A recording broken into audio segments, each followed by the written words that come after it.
Hello and welcome to Thinking Outside the Pod, episode 50. 50, jeez. Episode 50. I'll be the host, Jimmy, for this. I'm joined by... Brandon Fisher, what the hell, I can't even remember. What the hell do we call me? We have so many names for you. Everybody keeps coming up with new names for me, so I always forget. Yeah. It's always, like, different context and stuff like that. I guess we talk about this, like, every friggin' episode. Yeah, like, at the beginning, it's like, who's going to be here? Do we want to say definitive, this is what the hell we're going to call me? Do we just want to say Fisher, I guess? I'm fine We'll just say Fisher. Yeah. All right, so officially now on, I am Fisher. He is Fisher. All right. So, last episode, you were not here. No. But you missed for a very... Oh, and Patrick is not here. He is not feeling well, so he's missed this episode, but that sucks. But, what can you do? But yeah, so last episode you weren't here. No, I was not. But you missed for an amazing, awesome reason, I think. So. PAX South. PAX yes, South. First PAX South ever here in San Antonio, of all places.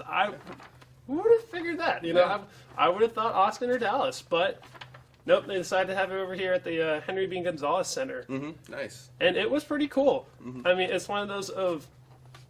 You know, like going into it, I had kind of forgotten that it's more of an indie game thing. So, so I was expecting to see like Nintendo, Sony, and all that stuff. But then it's like, oh, it's all these littler companies and stuff, which is cool because, I mean, it's one of those with the indie game scene, that's where you see a lot of the creative stuff.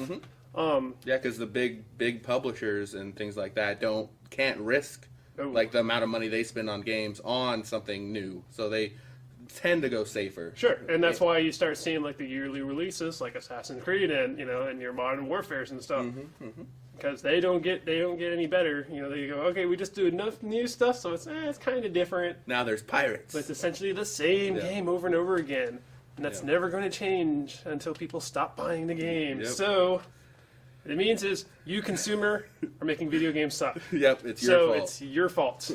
But I mean, it depends. I mean, if that's what you want, I mean, I guess that's what people want. I mean, I mean, I wouldn't say that they're not good games, but it's if you follow a series, I would assume it gets repetitive and kind of. I mean. But if you just buy like Assassin's Creed Black Flag just out of the blue, haven't played any of the rest, I'm sure it's an amazing game. That's actually one of probably definitely after Assassin's Creed 3, which was very disappointing. Black Flag was actually pretty good because I've actually played them. I just decided to skip on Unity because of all the issues and stuff that they were having on launch. And I'm like, you know what, screw Ubisoft. If you're going to start making crap games on release, it's like, no, I'll wait till you maybe patch it and maybe I can buy it for dirt cheap. I'm not going to pay $60 for a broken game. So at PAX South, a lot of indie games were there? Yeah. Or a lot of indie developers? Yeah, like they had a big giant expo hall and stuff like that, because Twitch had a huge presence there. They were actually doing some live broadcast and stuff. Unfortunately, I was kind of going around. I didn't really get to sit and watch, but they had a little set up, and they had, full production and stuff like that, and they were live streaming to the Twitch, throughout the convention. And, I mean, they had all sorts of, like, booths and stuff like that. Like, Rooster Teeth had a little booth, and they were selling some merchandise. Like, Nintendo, they were showing off the new 3DS, the one with the 2 buttons and stuff. Okay. So, did you learn more about that? Is it coming? Yeah, it's coming out. Actually, I guess since tomorrow is February, it's coming out next month, actually. Sometime, I think, mid to late February? I can't remember the exact date, but I think it's sometime it's either February or March. I'm pretty sure it's February, though.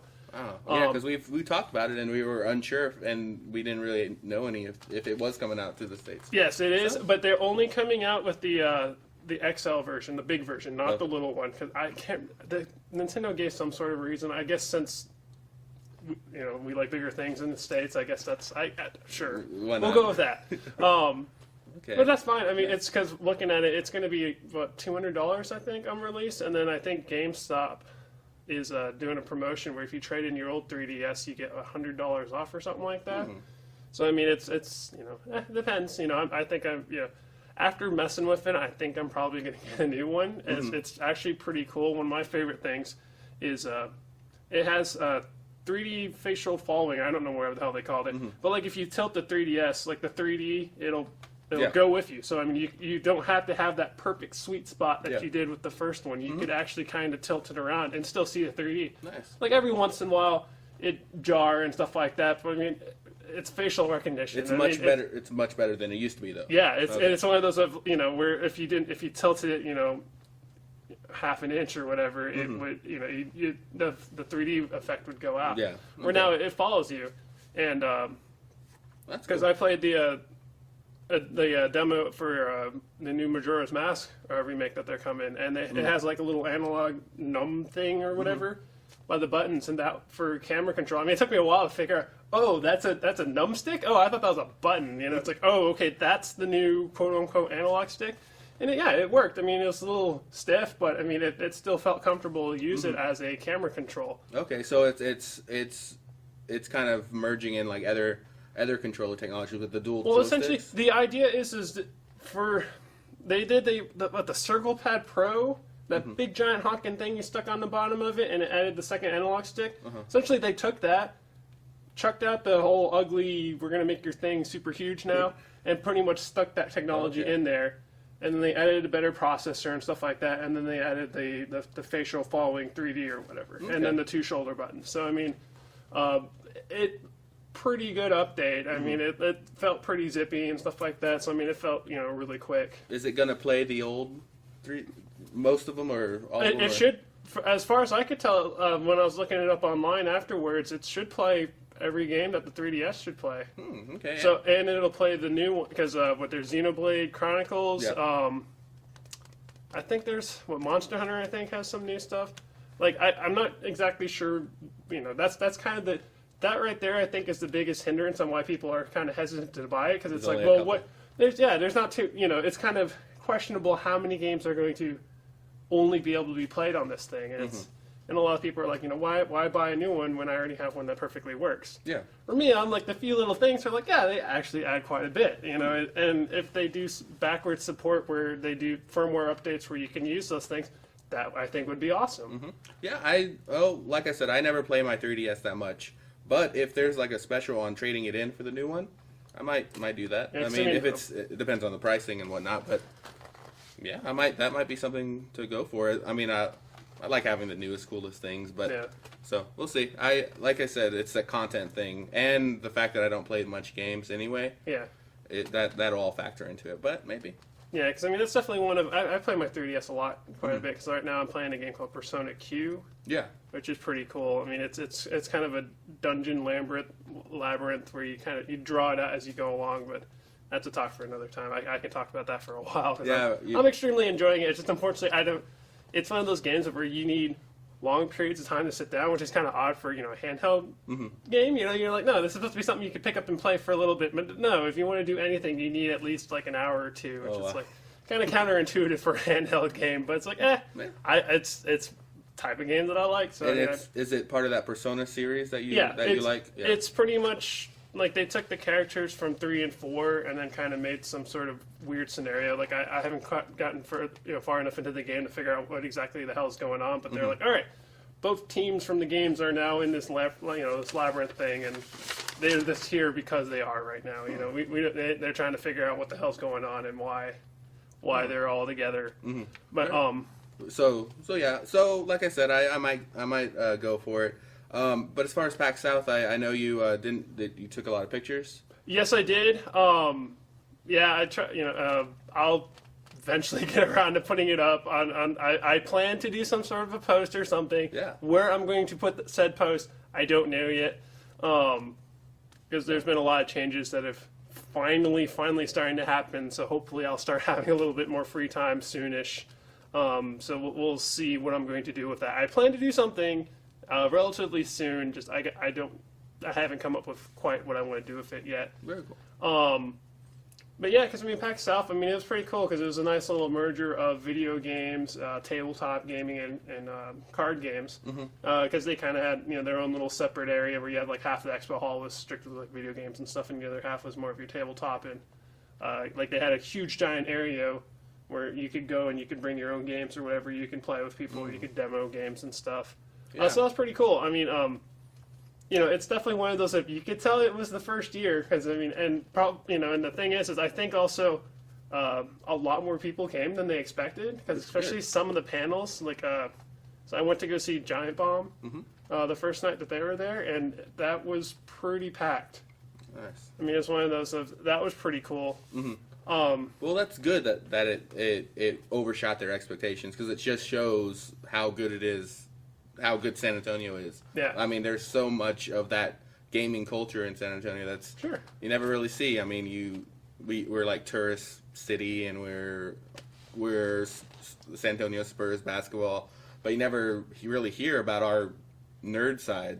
So it's good. I guess it's there. I mean, I haven't really delved too much into it because I've been kind of moving around for the last couple of years. But now that I'm going to be here in San Antonio for the next several years, I'm going to try to start looking into getting into more of the gaming scene and stuff, and see where we go from there. Well, maybe they did know, because I mean, why else? I mean, they chose here. I mean, yeah. So, the Riverwalk is awesome. It's such a great place to have a convention. I mean, there's a convention center right there. You have the mall right across the street. And then you've got access to the Riverwalk, and I mean, it was awesome. I mean, there's all sorts of bars, there's all sorts of food all over the place. I mean, it's just such a great place to have a convention. Because me and my 3 friends that went, we just had a blast. I mean, we just kind of got on our phones, yelped some random places that we never heard of before. And we're like, let's just go there. Let's just go to this random bar and get some drinks and get some food, and just had a good time. I mean, it was fun just walking around the Riverwalk, partially drunk and stuff like that. It was fun. Yeah, and I mean, it's the city you live in, so it's like you even if you're impaired, you kind of know. Sure. I mean, yeah, it was one of those of,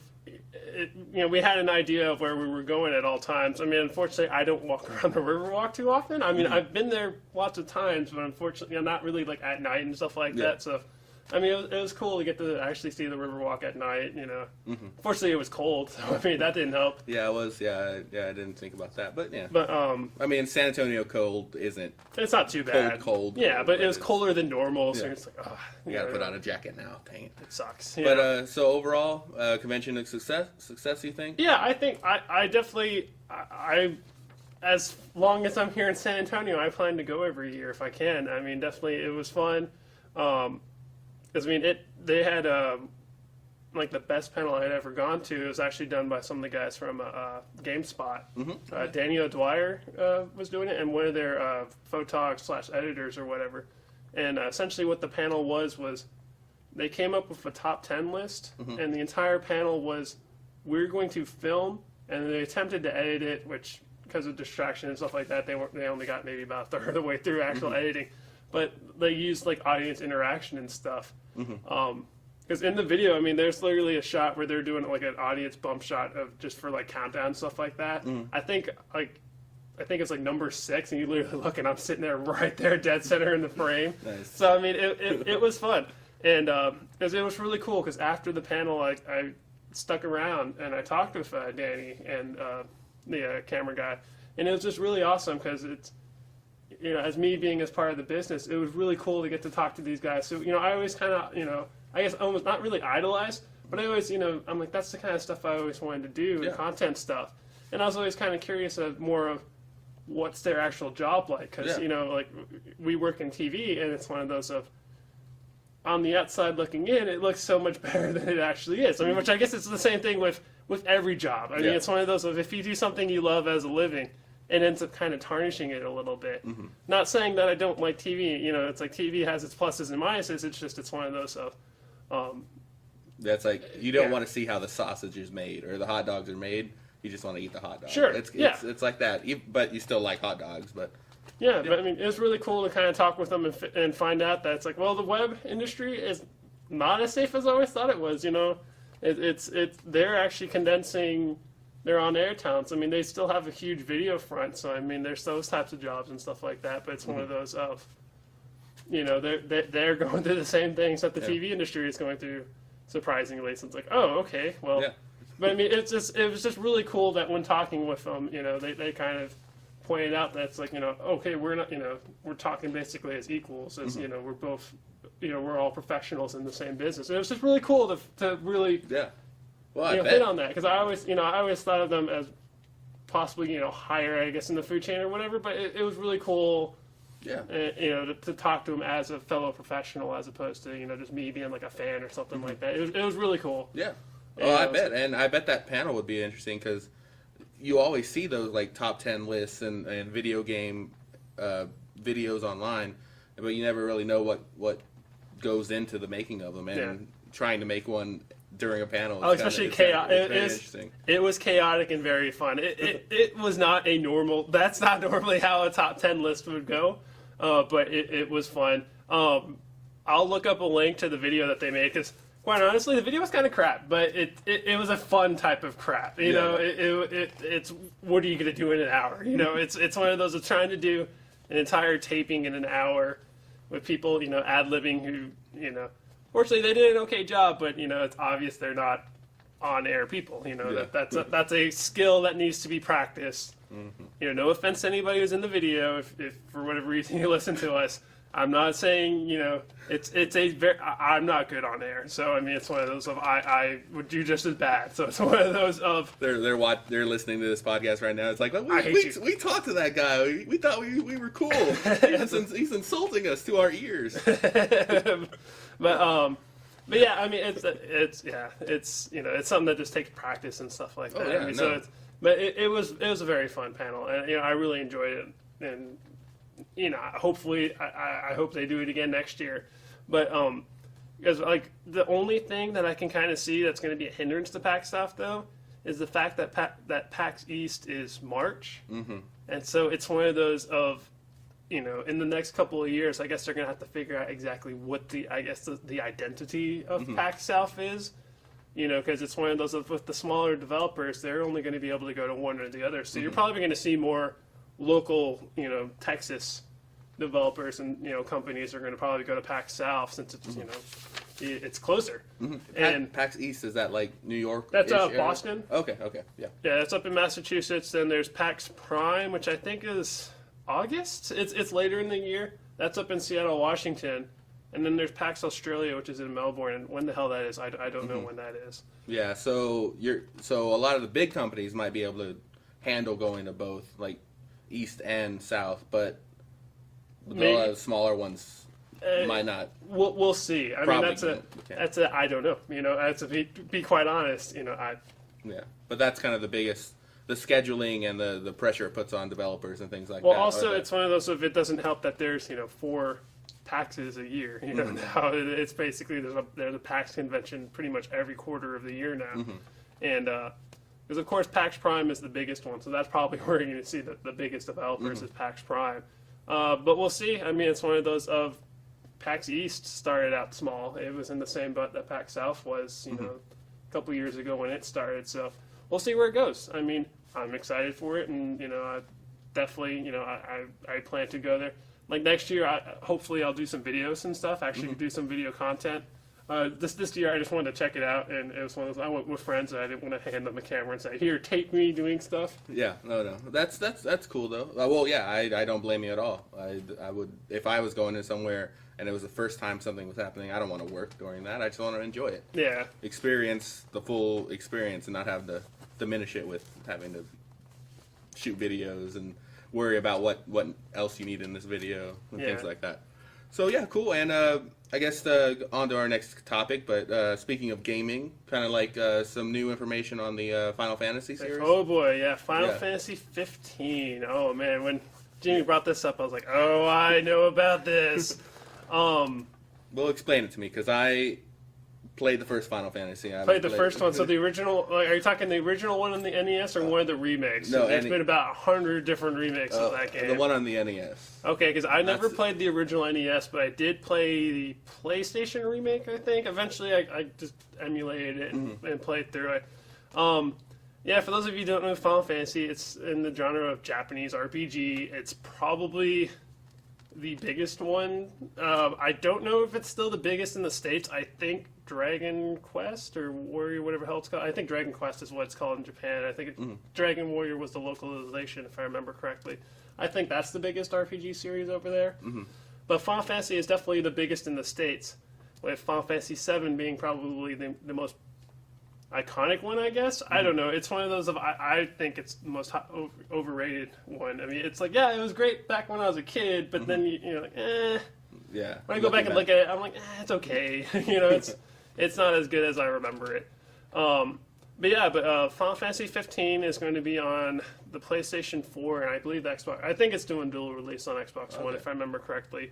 But they've been slowly giving out details on it. It's going to be more of an open world game, kind of similar to what Final Fantasy 12 was, but I don't think as like MMO-ish, because Final Fantasy 12 was pretty heavily MMO. Okay. I enjoyed it. I mean, it's one of those of you basically you programmed all your allies to do stuff, so you had the conditions like, oh, if your health is under 50%, cast heal. Yeah. And so that was pretty cool. I did enjoy messing around with that. But unfortunately, it gets to the point where you just kind of set up your characters and then you just kind of walk and then you just kind of let your characters auto battle half the time.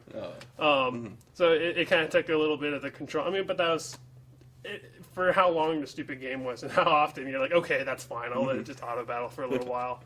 But it's supposed to be more of an open world game, and the battle system is supposed to be more similar to like a Kingdom Hearts.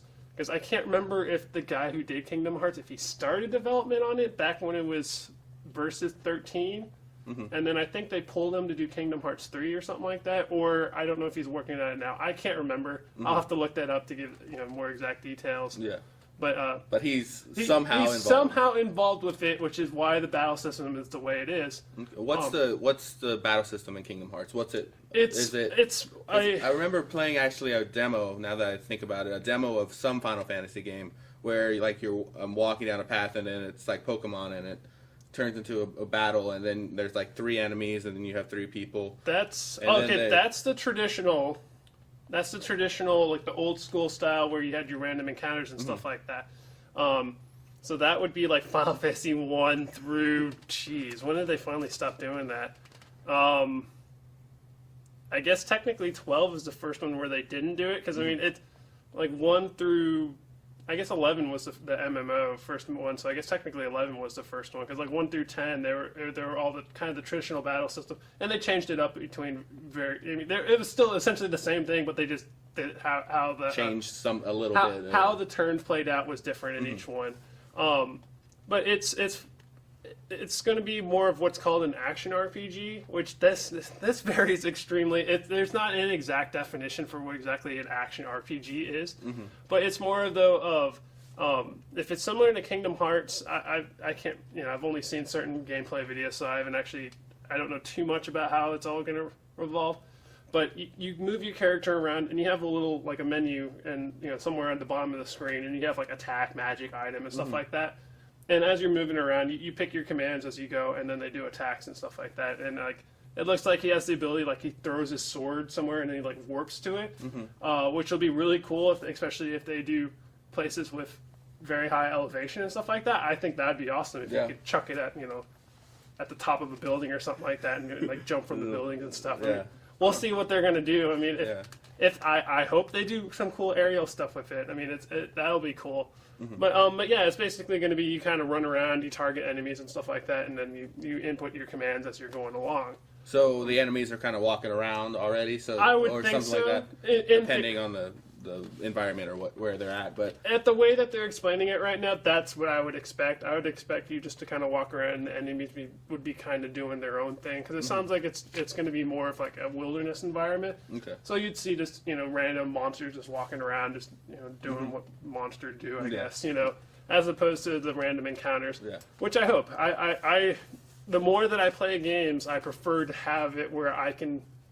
If I don't want to fight a monster, I like just being able just to walk around them as opposed to, because like random encounters just, or at least I like, some sort of indication that's like, okay, you're going to battle. Because like the old school style was you just, every 2 steps you may, it's like every step you could encounter a random enemy. So what would happen is sometimes you get into a dungeon where you're like, oh crap, I have 2 potions.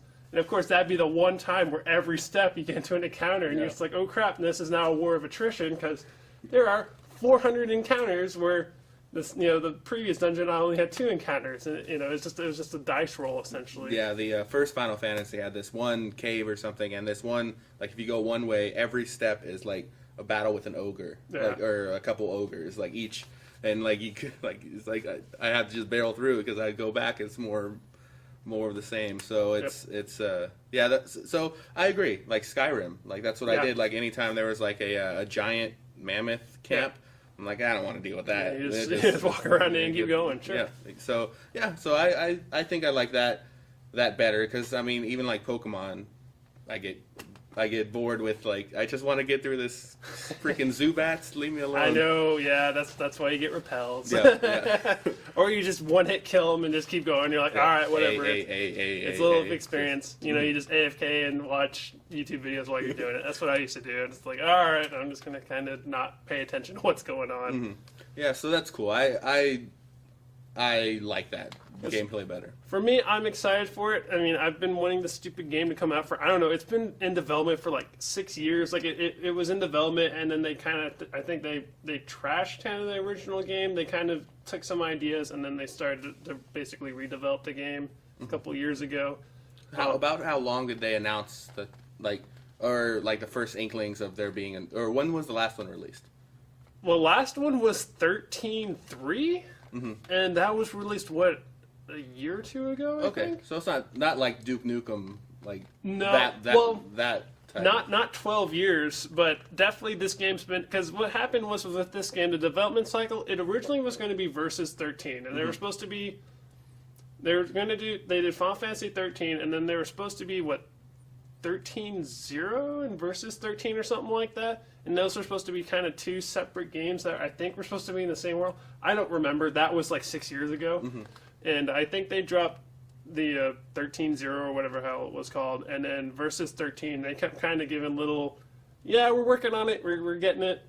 And then, 4 years later, they're just like, oh, every 4 years or whatever, they'd be like, okay, hey, here's something about this game that's never going to come out. And then they finally just said, you know what? Screw it. It's now Final Fantasy 15, and now we're actually going to put some development into it. And they're like, wait, where the hell did this come from? So they just skipped 14 altogether? No, 14's a MMO. Okay. It's another MMO, because that one had a weird development thing, because the first one that came out, it was kind of crap, and then they redid it. And then I heard it's not too bad, but I'm not an MMO player. Every time I play an MMO, I've gotten bored within first couple of hours, and it's just not my style. Yeah. If I had a dedicated group that would play, I'd probably get really sucked into it. But if it's just you're alone doing, because it's just fetch quests and I'd rather just do a single player game if I'm going to do that. It's like, oh great, it doesn't help that there's a million other people lagging and stuff like that. But So it's still up in the air when it's going to be released, but it's getting closer. It's at least they're putting in some serious development, because they're actually supposed to have a playable demo that's going to come out if you pre-order Final Fantasy Type 0, the HD remaster, whatever. Because that was a PlayStation Vita game. I can't remember if it was a PSP or a Vita game, but that came out in Japan and never came to the States. And then they're going to HD remaster it and then stick it on the PlayStation 4 and the Xbox One. Because that was a game where they basically did a petition, like a super huge thing to get that game to come to the States. It's another one of those games where, of course, they didn't want to bring it to the States, but no, it's like, no, we made a petition, or there's some sort of thing that made them change their mind to make it. And I was curious. I actually wanted to play it. I looked at it. I was like, oh, that looks pretty cool. I mean, it's more of like a weird battle high school thing. So, I mean, it's not a traditional Final Fantasy. There's a weird genre where it's like Monster Hunter type stuff. At least from what I remember of it. I'm curious. I'm probably going to pick it up and look at it. I mean, I was interested in it, but I didn't follow up on it because I was like, well, they're not coming to the States. And it's like, well, now it is. So yeah, okay, that's cool. Well, that's interesting. I mean, so they're up to 15. Is that like the longest running game series? Do you know what else? What else has gone up to that? I can't even. Jeez. Think of a gaming series. Well, it's one of those it's weird because though it's quote unquote numbered 15, there's actually like so many damn games in that series. Yeah, because you're like 13.3 and things, and remastered editions and things like that. There's all sorts of weird stuff. I'm trying to think because I know the Tales of series. I've been kind of playing through those a little bit. That has quite a few. I don't know if it has more than Final Fantasy though. That's another one of the series where unlike Final Fantasy, where actually the majority of them have come to the States. It's like I think about half of them has come to the States. So it's one of those. I quite frankly have no idea how many there's actually are of those games. But other than that, I don't think not too many series. I can't think of any other ones that have gone to like double digits that I've ever played. Let's see. Or I guess like Madden. There's a couple that are getting close because like Madden and stuff like that. But those are there was like 85, I remember, or like 95. So there's at least been almost 20.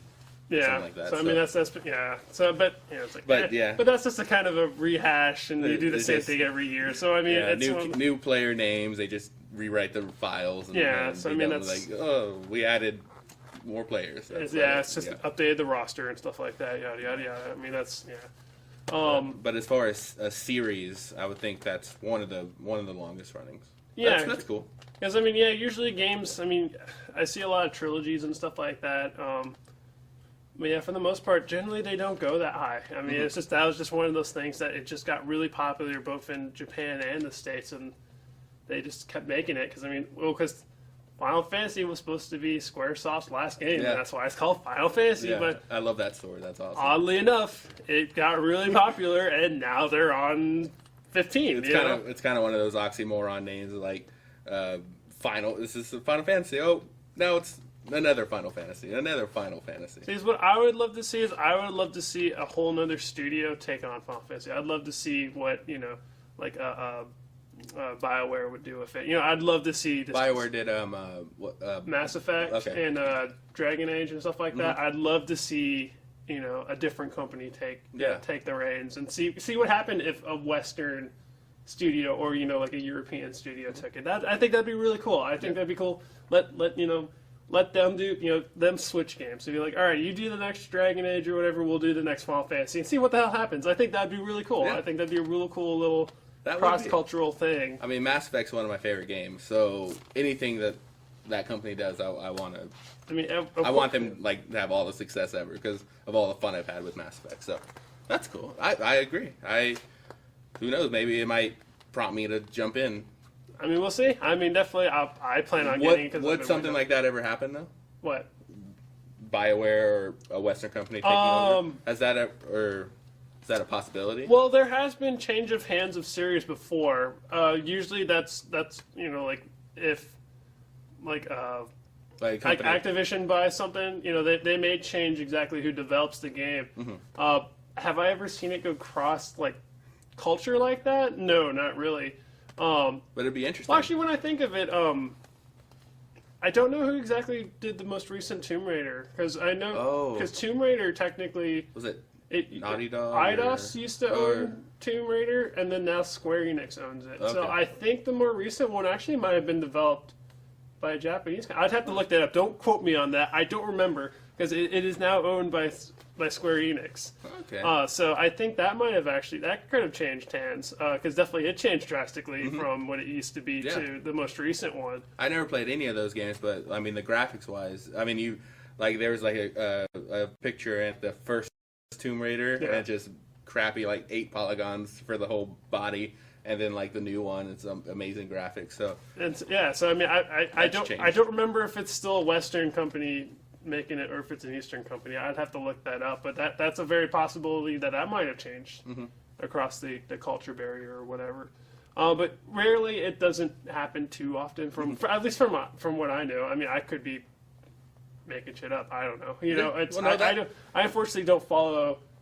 Who develops the game enough. I'd have to do some research to really give you a straightforward answer. Yeah. But from what I know, generally no, not too often. But it would be interesting. It would be interesting what we do with it or what they would do with ours. So, or like a Japanese like Halo or something. Yeah, I mean, just because they get that culture in there. And it's one of those that they have done genre types games so similar. Like I think like the Japanese have tried like a Gears of War style game, and it wasn't that good. It's one of those. Unfortunately, from what I remember of it, it's like it wasn't that good. And so it's like there's some genres that are like this is more of a specific American genre, and that's more of a specific Japanese genre. So I mean, it's one of those. We do things well, and they do things well. Sure, and so that's Because I mean, it's interesting to see different takes from cultures and stuff. Because actually, the Japanese, they did a series of anime with Marvel and stuff like that. They did like I think Wolverine, Iron Man, and stuff like that. I remember hearing Wolverine was kind of crap because they don't have a character type for Wolverine in Japanese culture. It's like this character just doesn't really exist. It's it's such an odd character. But I remember hearing Iron Man was pretty cool. I think I saw like a preview of it. I don't think I ever sat down and watched it. I walked through a comic book store recently, and I saw. I think they've done comics on things like that, like the X-Men, but Japanese, I anime style. I remember hearing they did a Japanese X-Men type thing. I don't know too much about it. I've only think I read it once or twice. Or it was a videos. I'm getting my events mixed up, but yeah, that's interesting. I mean, I don't much like anime, but I do like X-Men, so yeah. that might be a good introduction to like the genre or the. It depends. I mean, yeah. I mean, it's going from, if you don't watch anime and stuff like that, it may be kind of a weird kind of change in style and stuff like that. But yeah, but yeah, trying to change topics. We'll go from video games to kind of like movies, because there's been some big movie news. Jimmy's realm now. Yeah, I don't know what the hell I'm talking about. Like, no. But I mean, you know. I know a little bit. We're both nerds. So, I'm familiar. Fantastic Four trailer. Fantastic Four. I actually did watch this trailer. It's very rare that I sit down and watch a trailer. And I actually watched it. I try if I'm kind of dubious about it like this early, but just because I like going into movies like without prior knowledge. Yeah. But this trailer, I mean, we talked. It's been in the works from a while. Like one of our most earliest podcasts, like 4 or 3 or something like that. Okay. We talked about them picking these actors. Oh, really? Wow. So it's been, I had no idea it'd been in development that long. Yeah. So we kind of, because like there's like a guy named Michael Jordan or something like that. Michael B. Jordan is the Human Torch. Sure. In this new movie, and we kept confusing him with Michael Jordan, the basketball player, and things like that. And we made our own like dream cast of like Fantastic Four. Oh man. And so we talked about it a long time ago, and it's finally coming out. So I checked it out, and I think it will be okay. I think the style looked okay from the trailer. The actors, I think, are too young, in my opinion. It just doesn't fit what I envision the Fantastic Four to be. But, I mean, for all I know, it could, until I see the movie, I won't know. Yeah, and, of course, the trailers, I mean, they cherry-pick the best scenes. Of course, yeah. And they don't want to give away too much, but they want to entice the viewers. Sure. So you never can really tell how the movie's going to be from the trailer. But the filmmakers did something I haven't seen ever before. They did a breakdown of the trailer where they went like scene by scene and kind of went like why they went this direction. So I mean, that's pretty cool, like the actual filmmakers, because you always get just regular people doing breakdowns of trailer, or bigger companies, but people writing it that don't have really any prior knowledge, or just kind of guessing. Okay. But the actual filmmakers, the writer and the director of the movie, kind of went through each scene and gave their motivations for why they picked, like why they went younger. Okay. Because I think they said they based it off a recent comic, like that showed them as the younger. Okay. And the original Fantastic Four, they went up into space, like in the other movies, and got battered by cosmic rays. Yeah. That's how they got the powers.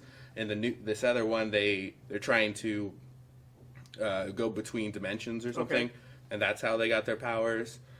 So, I mean, it's a new direction. So essentially, it's not based off of the original Fantastic Four. It's based off of a more recent one. More recent. Okay, yeah. That makes more sense. I was wondering. I was like, that just doesn't seem like the Fantastic Four that I know. And it's like, okay, that makes a little bit more sense. Yeah, because I mean, the Fantastic Four. I mean, the Mr. Fantastic you always see, or anything that has like the gray hair. Yeah, he's an older guy. Yeah, more of the father figure, I suppose. Yeah. And so they're going younger. Miles Teller is Mr. Fantastic. Okay. He's nominated for an Academy Award for Whiplash. It's like a drumming movie. So I mean, he's one of the actors that are coming up. Okay. Like he's been in a lot of things now, which he wasn't in back then. Because I was like, who's this guy? Yeah. Like when I first heard it, but he's a really good actor. And Kate Mara, she was in House of Cards. Michael B. Jordan, I haven't really seen much of what he's done, but he's been in like some pretty.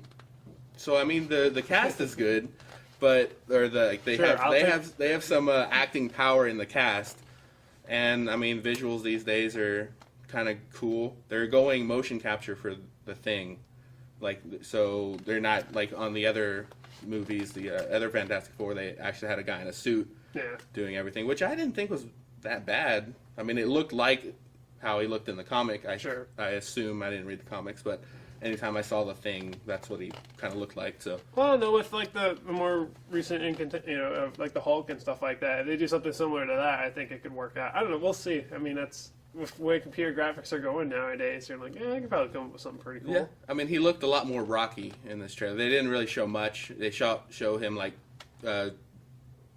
breaking out of a rock or something. Yeah. Like I guess after the accident, or I assume there's an accident that caused it, and he looks more Rocky. He's not really smooth or anything. So, yeah. I mean, that's one way to do it. So I'm interested in it, and so we'll see. Like I said, it's probably going to be a while before I don't have a release date on that. I don't think there was one yet. I think this is more of just like it's just the first teaser trailer. The teaser, kind of like similar to the Star Wars one, where they're like, "Here's a little bit of footage that we have now." Yeah, we're not going to tell you any context of why you're seeing these things, but we're going to show them to you anyway. And then female Ghostbusters. We talked about that fairly recently, a few episodes, or I guess several episodes back. I remember. But it was more of a concept that they were toying with. But now it looks like, I think it's confirmed, they're doing an all-female Ghostbusters reboot with let's see, I have the actresses here. Kristen Wiig, Melissa McCarthy, Leslie Jones, and Kate McKinnon. Melissa McCarthy, I mean, she's I'm familiar with her. She's been in a lot of stuff. Kristen Wiig, she's one of the more. Those two are probably the most well-known of the actresses. Okay. The other two are kind of newcomers to the scene. They're both in SNL. It's like, I haven't watched SNL in forever. So. I haven't seen any of Leslie Bibb or Leslie Jones. Leslie Bibb is a different actress. Leslie Jones, I haven't seen much of her. Kate McKinnon, she's been in some skits that I've seen, but so I guess they're going full on comedy. So it's the director of Bridesmaids. Okay. Man. Going in there is so. So I don't know what they're gonna do. I don't know how it's gonna work for the series. I hope they don't ruin it. It's one of those I can't hold judgment until I see it. It's one of those of I don't know. I really hope that it's good.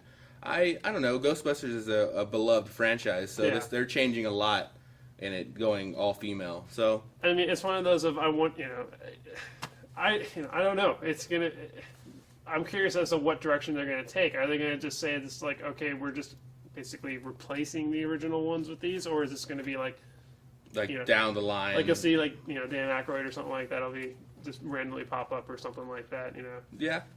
We'll see. I haven't really looked into like the plot details or anything like that. I'm sure there's going to be, even if it is a reboot of the series, I'm sure there's going to be some nods to the I would hope so. If not, then it's like you're doing it wrong. You at least have to have like a little Stay Puft, figure in the background or something. Cameo of like Dan Aykroyd or Bill Murray if he decides to be a part of it. But I don't know, because the original Ghostbusters, even though they were mostly comedies, they did have some like scarier, serious elements in it. And I've never seen any of these actresses do anything really that serious. Sure. So I don't know if it's gonna be like a Judd Apatow Ghostbusters where it's just fart jokes and that kind of stuff, and you don't have like the Bill Murray like sarcastic, witty character. Yeah. I don't know how good it's gonna be, but like you said, you can't really tell until you see it, or at least until there's a trailer out and we kind of hear more. It's blinking. Uh-oh. Is it running out of something? Maybe. I thought we had more time on it, but okay. We can take a quick break real quick and want to double check it? Yeah, sure. Let me see what's going on. And we're back. A little bit of a technical... That was a fail on my part. I looked at the wrong damn number on the camera. Where did you learn to read numbers? I know. Oh, man. Education? Oh, forget that. Good thing you're going back to school. I know. Oh, man. Computer science. Oh, geez. I'm doing more complicated stuff than counting, and I still can't do it. Jeez. So... Like we were just finishing talking about the Ghostbusters thing. So yes. I think like you said, you can't judge it right now because it's really in its infancy. It's just like cast has been confirmed, so we know nothing really about it. But it's an interesting concept, and I definitely think going, like you said, the full-blown comedy, I think that would be a very bad idea. I think they need to have the little bit of seriousness, and, because it's like, what... I mean, you had, like, the scary ghosts and, like, the little jump scares of, like, the little librarian in the beginning. Yeah. Like, telling them to be quiet, but then she goes all crazy. So you need some things like that, and... So it wouldn't be a ghost movie without it. It's weird. How are you going to, you can't just have an entire ghost movie only comedy. It needs to be a little bit scary, because, I mean, that's kind of what ghosts are, Mm-hmm. It's like, heck, even like the old Casper the Friendly Ghost had a little bit of scary scenes. I mean, yeah, it's for kids scary, but at least it's still There's still something in there to get the parents' attention, to kind of pull them out of just boredom of watching a kids show. So I withholding judgment like you, but I'm interested. I will see it. Unless looks really bad, I will see it eventually at some point, and we'll talk about it. And I'm sure we'll talk about it more and more after a teaser trailer comes out, and a second teaser trailer comes out, and the first official trailer. Then we have more of an idea of what the hell's going on. Yeah. Of course, that probably just seems to be the thing to do nowadays, is come out with a teaser trailer.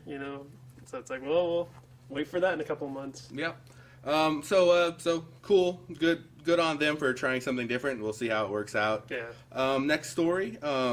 Chris Pratt, he's kind of like Hollywood's like go-to franchise person. It looks like Nolan North of movies, I guess. Do you know who Nolan North is? That sounds very familiar. He voice actor for video games. He did Nathan Drake and stuff like that. And he's one of those guys. If he's just like in every video game now, he's always some sort of backup, or he's like a main character or something like that. So there's actually a really good documentary on voice actors on I think I saw it on Netflix. Oh, really? And it shows like all the people from like Futurama and Simpsons, and how they are freaking all these characters they have, and they talk about the art of like tweaking your voice and getting another character and things like that. That's really interesting. I don't know the name. I'll maybe get it on the description. I'll have to check that out. I mean, that definitely sounds pretty interesting. But Chris Pratt, I mean, he was he started off, I don't know what he did first, but kind of how I got to know him was Parks and Rec, and it's kind of a show with I can't think of her name, but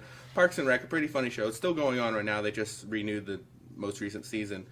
But the way most people know is from Guardians of the Galaxy. Yes, he was Peter Quill, Star-Lord, and he knocked it out of the park. I thought it was really good. Yeah, he did a pretty good job. I think he portrayed the character. I guess what I would assume to be the character pretty well. I mean, it was definitely a fun and and entertaining character. And he kind of played that character, not like the cool parts of that character, but the dumb, bumbling, like where he drops the orb and. Or he says like the inappropriate things. That's the character that he plays in Parks and Rec. So I haven't really seen him on. I mean, but he does do some serious things in Guardians of the Galaxy, like with the whole story of his like mom and like that. So he's a really good actor, and he was in SEAL Team 6 or something like that. He was one of the Marines that killed.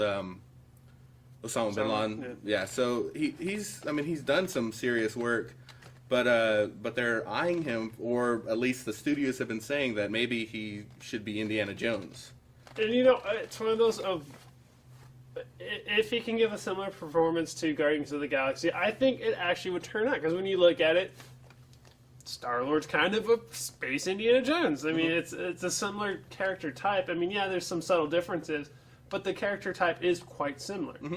And looking at his performance with that, I think he'd be a pretty good role for it. Yeah, I agree. I mean, and Indiana Jones after that fourth one, I mean, that killed a lot of people's interest in the franchise, I think. I skipped the fourth one. I still have not seen it. All I heard was something about aliens, and I'm like, I'm not going to watch that. Yeah, that sounds stupid. Aliens, and then like Shia LaBeouf swinging in the trees like with monkeys. It's just ridiculous things, and like George Lucas did, or was it Spielberg? I can't remember. I think they both worked on. I think he directed it, Spielberg, but it was Lucasfilms produced it or something like that. That's probably why it got really weird. But yeah, it did, and and avoiding like a nuclear attack, being in a refrigerator that's lead lined. What? So okay. It's really good that you missed it.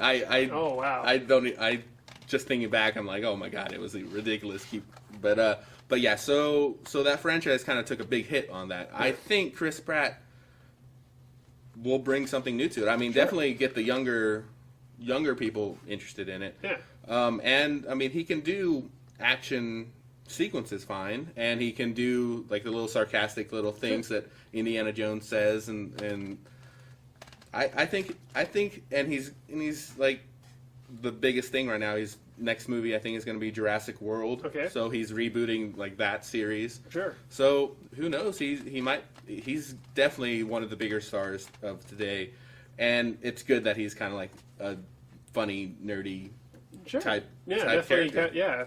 I mean, we'll see what he does. I mean, definitely, And you see kind of his like his demeanor, and he's kind of like the weird, funny class clown type of guy. So those are the kind of the people that I like, the celebs that I like, the people that don't take themselves too seriously, that will make fun of the interviewer for saying something stupid and things like that, but not being mean about it. But just poking fun and stuff like that. Yeah, in a harmless way. Sure. Yeah, the celebs that kind of are mean and think that they're way better. I mean, yes, they're richer and more, but we're all the same. I mean, technically, but yeah, but still. But you don't want to be. You don't like arrogant people. I don't like arrogant people.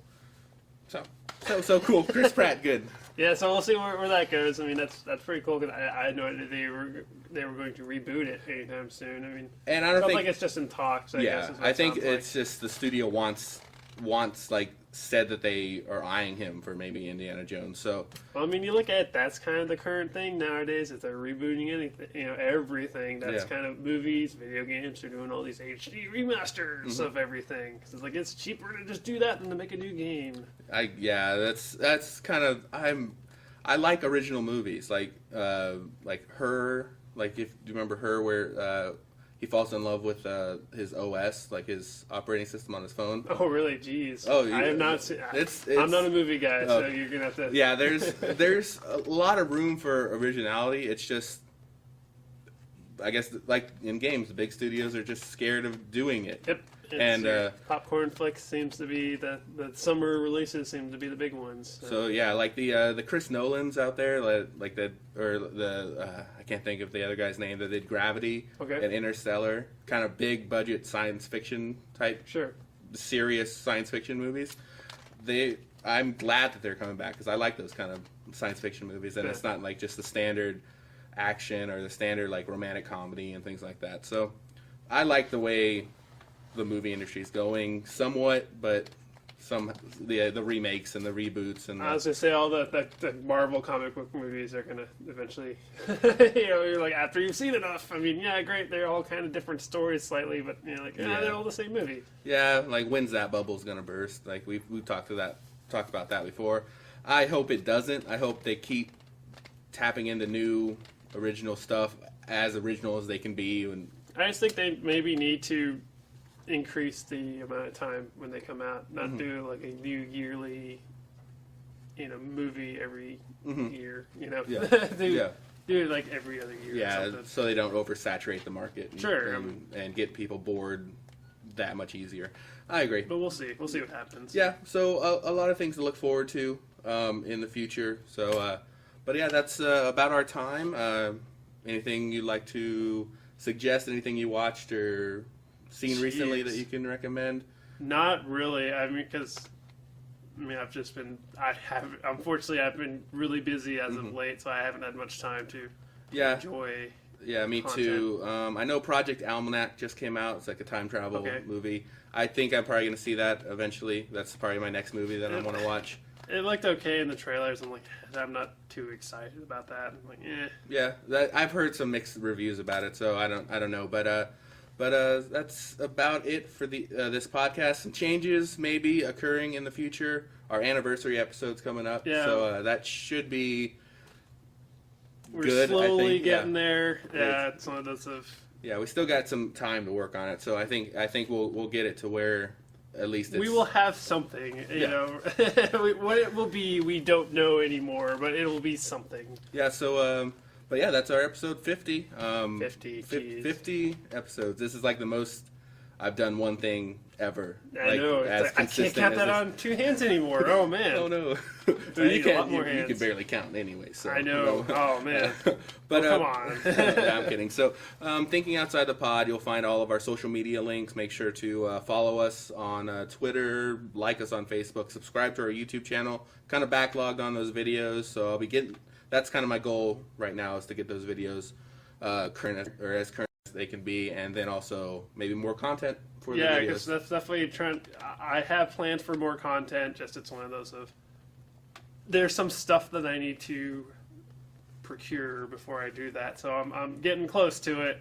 I'm about to have some time to start really working on some extra content. So I'll get an idea going shortly here. I have an idea of something I want to do, but yeah, who knows what I don't know. It's really up in the air. I don't know if it's going to be a standalone thing. I don't know if it's I don't know how we're going to tie it into the podcast or whatever. I think it may just be like a Top Pod Productions thing or something. Standalone thing. So it'll be kind of a separate thing, but I don't know yet. I'm still working it out. I have an idea going. I just need to get down, do some research, and then probably just get a green screen and do it. Yeah, definitely. All right, but that's our episode.